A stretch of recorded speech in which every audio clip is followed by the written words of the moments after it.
जैसे ही संत को आत्मदेव जी ने देखा, चरणों में लिपट गए कि गुरुदेव, हमने सुना है संतों की वाणी कभी मिथ्या नहीं होती, कृपा कर दीजिए मुझे भी एक पुत्र की प्राप्ति हो जाए। संत ने कहा, आत्मदेव, तुमने कहां सुन रखा है कि संतों की वाणी कभी विफल नहीं होती? तब आत्मदेव जी ने कहा, गुरुदेव, हमने मार्कंडेय पुराण में ऐसा सुना है। एक बार हुआ क्या, दो दंपत्ति बहुत दिनों तक प्रभु का भजन किए और भजन करके प्रभु को प्रसन्न कर लिया। जब प्रभु प्रसन्न हो गए, उन दंपत्तियों ने कहा, प्रभु मुझे एक वरदान चाहिए। मेरे प्रभु ने, महादेव ने कहा, बताइए क्या वरदान आपको चाहिए? उन्होंने भी कहा, अब मेरे बाद मेरे कुल का धरोहर कौन होगा?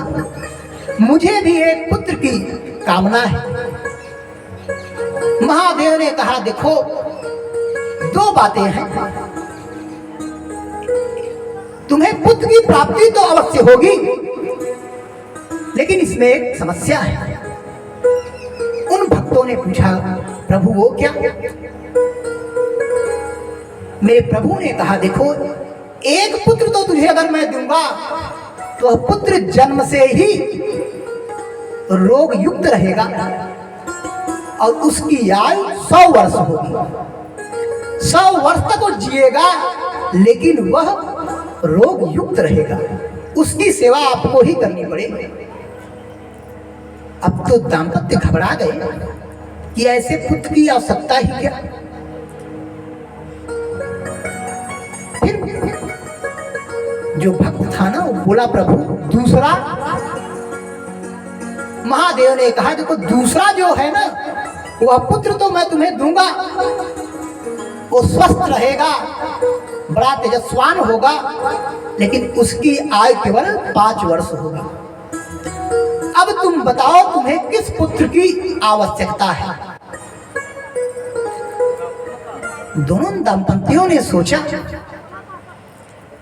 कि वरदान भी मैंने प्रभु से मांगा पुत्र के लिए, और ऐसा पुत्र मिलेगा जिसका सेवा जीवन भर हमें करना पड़े। ऐसे पुत्र की आवश्यकता नहीं है। जो उसकी पत्नी थी ना, वो चालाक थी। उसने कहा, सुनते हो जी, ऐसा करो ना, पहले जो 5 साल तक पुत्र जिएगा उसको पहले आप भगवान से मांगिए। उसकी आयु को वृद्धि कैसे करना है, इसका उपाय बाद में सोचा जाएगा। भगवान शिव से उन्होंने 5 वर्ष जिस पुत्र की आयु थी उसका वरदान मांग लिया। महादेव ने वरदान देकर अंतर धाम हो गए। अब इधर दोनों दाम्पत्य चिंतित हो गए, क्योंकि यह पुत्र प्राप्त हुआ वह 1 साल का हो गया। अब 5 साल तक तो जिएगा, जिनमें से 1 वर्ष बीत गया। उनके समझ में न आए, जैसे वे कुछ सोच पाते तब तक पुत्र 2 साल का हो गया। अब तो उनकी चिंता और बढ़ने लगी कि 5 साल में 2 साल तो निकल गए। जैसे तीसरा साल प्रारंभ हुआ, उस देवी ने कहा कि यदि इस पुत्र की आयु की वृद्धि हम चाहते हैं तो हमको ऋषियों के आशीर्वाद की आवश्यकता है। अपने पुत्र को लेकर वह देवी काशी में चली आई और अपने पुत्र से कह दिया कि गंगा स्नान कर कर जितने भी ब्राह्मण यहाँ से जाएं, सबको तुम प्रणाम करो, क्योंकि कलयुग चल रहा है। तो ब्राह्मण वेशभूषा तो बहुत सारे लोग बना रखे हैं, तो ये पता कैसे चले कि कौन ब्राह्मण है।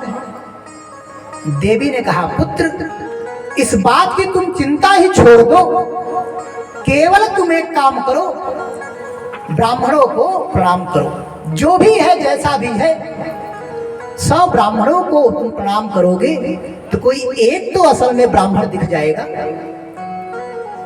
पुत्र की ड्यूटी उन्होंने लगा दी कि तुम्हारी यही आज से नौकरी है। वह बालक 3 साल का प्रतिदिन ब्राह्मणों को प्रणाम करता। प्रणाम करते करते 6 महीने बीत गए। जैसे ही 7वां महीना लगा, एक दिन सुबह ही स्नान ध्यान करके एक ब्राह्मण, त्रिकालदर्शी ब्राह्मण काशी से जा रहा था। जैसे ही उस बालक ने उस संत का चरण स्पर्श किया, वह संत ने आशीर्वाद दे दिया, यशस्वी भव, दीर्घायु भयो। जैसे उन्होंने कहा दीर्घायु भयो, तुरंत देवी आ गई और संत के चरण पकड़ ली। गुरुदेव, आप यह कहते हैं दीर्घायु हुए, अब केवल इसकी जो उम्र है वह 30 महीने बची हुई है। अब संत भी आश्चर्यचकित कि मैंने तो आयुष्मान भव का आशीर्वाद दे दिया। उस देवी ने कहा, महाराज अब आप ही जानिए, या तो आपका जो वचन है वह मिथ्या जाए, या जो मेरा यह पुत्र है यह दीर्घायु हो जाए। काफी समय तक संत ने विचार किया, फिर उस देवी से कहा, देवी इस बालक को हमको दे दो। देवी ने कहा, जैसी आपकी इच्छा। उस बालक को लेकर संत अपने आश्रम पे आए और सोचने लगे कि आखिर मैंने इतना पुण्य अर्जित किया है, त्रिकाल संध्या किया हुआ है, यदि उसमें थोड़ा सा भी बल है तो प्रभु इस बालक को आशीर्वाद दो। फिर उनके मन में यह विचार आया कि किसी से मांगना ही क्या, चलो इसको ले चल के इंद्रलोक चलते हैं। बालक को पीछे किए और आगे आगे वे संत इंद्रलोक में पहुंच गए। जैसे देवाधिदेव इंद्र ने देखा, संत का आओ भगत किया, उस संत ने उस बालक को आगे बढ़ाया, प्रणाम करो। उस बालक ने तुरंत प्रणाम किया और इंद्र जी ने भी उसे दीर्घायु होने का आशीर्वाद दे दिया। संत ने प्रार्थना किया कि प्रभु आपने दीर्घायु का आशीर्वाद तो दे दिया, अब इसकी उम्र केवल 1.5 साल बची हुई है। अब मैं तो अपने वचन से मुक्त हुआ, अब आप जानो। अब इंद्र भी परेशान बेचारे कि किया क्या जाए। उन्होंने कहा, ऐसा काम करो, चलो तुम भी पीछे लगो। ब्रह्मलोक में पहुंच गए, ब्रह्मा जी को प्रणाम किया। ब्रह्मा जी ने भी आशीर्वाद दिया दीर्घायु। इंद्र जी ने ब्रह्मा जी के भी चरण पकड़ लिए, प्रभु आपकी सृष्टि आप ही जानो, अब तो हम निवृत्त हो गए। इस बालक की जो उम्र है ना, वह केवल अब 6 महीने बची हुई है। ब्रह्मा जी ने भी सोचा, ये तो बड़ी समस्या आ गई, सृष्टि का निर्माण करता मैं हूं, अब मैं क्या करूं। और 6 महीने बाद भगवान शिव का यह परम सत्य वाक्य है कि 6 महीने बाद मर जाएगा। उन्होंने कहा, ऐसा अब सोचने विचारने का समय नहीं है, चलो अब हम लोग शिव लोक चलते हैं। ब्रह्मा, इंद्र, ब्राह्मण, देव और बालक चारों कैलाश पर पहुंच गए। भोलेनाथ अपने ध्यान में मग्न, सारे देवतागण उनके सामने बैठकर उनकी प्रतीक्षा कर रहे हैं। और प्रतीक्षा कर रहे हैं तब तक इस बालक की उम्र केवल 2 दिन बची। ब्रह्मा जी को चिंता हो गई कि शिव जी ध्यान खोलने वाले हैं नहीं, और अब मेरी बात, सब कहते ना ब्रह्म वाक्य हो गया, अब ब्रह्मा का ही वाक्य मिथ्या होने वाली है। मन ही मन शिव जी की अर्चना किए कि प्रभु अब मेरी लाज आपके हाथ है, इस ध्यान से आप बाहर निकलिए।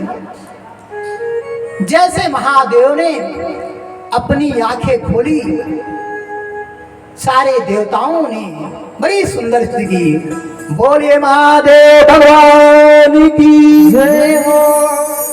जैसे महादेव ने अपनी आंख खोली, वैसे ब्रह्मा जी ने उस बालक को तुरंत आगे बढ़ाया, प्रणाम करो।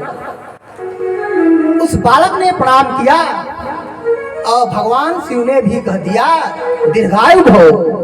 ब्रह्मा जी ने तुरंत शिव जी के चरण पकड़ लिए, प्रभु अब मैं अपने कार्य से निवृत्त हुआ। बोले क्या? बोले यह जो बालक है ये कल मर जाएगा, और आपने ही आशीर्वाद दिया था, और आपने फिर आशीर्वाद दिया है कि दीर्घायु भव। अब आप समझिए मैं तो जा रहा हूं अपने धाम को, क्योंकि आपने ही पहले आशीर्वाद दिया था कि 5 वर्ष तक जिएगा, और आज आपने ही आशीर्वाद दिया है कि दीर्घायु भव। आप समझिए नाम ही है भोले बाबा। महादेव ने कहा तथास्तु दीर्घायु भव। यह बालक कई वर्षों तक जिएगा, और आगे चलकर वही बालक मार्कंडेय ऋषि हुआ। बोले मार्कंडेय ऋषि महाराज की जय हो, जिसने मार्कंडेय पुराण की रचना कर दी। अब आत्मदेव ने जब यह प्रसंग सुनाया, उस संत के मन में एक बात आ गई, यह जो ब्राह्मण है यह दिखावे का नहीं है, लेकिन फिर भी पुत्र मोह में इतना व्याकुल। उन्होंने कहा आत्मदेव पुत्र की इच्छा क्या करते हो? कौन किसका? व्यास जी जैसे परम ज्ञानी,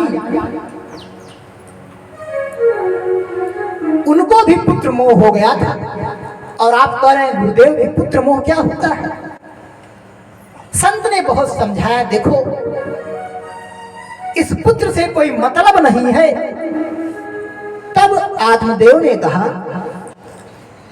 आप तो ठहरे ऋषि, आपको क्या पता गृहस्थ आश्रम का, मेरे बाद मेरा पिंडदान कौन करेगा? तब उस संत ने बहुत अच्छी बात कही, आत्मदेव तुमको क्या लगता है इस चावल और आटे के पिंडदान से जीव की मुक्ति होती है? अगर ऐसा होता तो नरक का उद्योग ही समाप्त हो गया होता। आत्मदेव ने कहा कैसी बात करते हो? उस संत ने कहा आत्मदेव यह जो शरीर है ना यही पिंड है, इस शरीर का दान कर दो। कहा? प्रभु के चरणों में। यदि जीते जी तुम अपना पिंडदान नहीं कर पाए तो क्या आशा रखते हो कि तुम्हारे मरने के बाद ये तुम्हारे पुत्र और पौत्र तुम्हारा पिंडदान करेंगे? यह शरीर भी एक पिंड है, इसका तुम दान करो। इस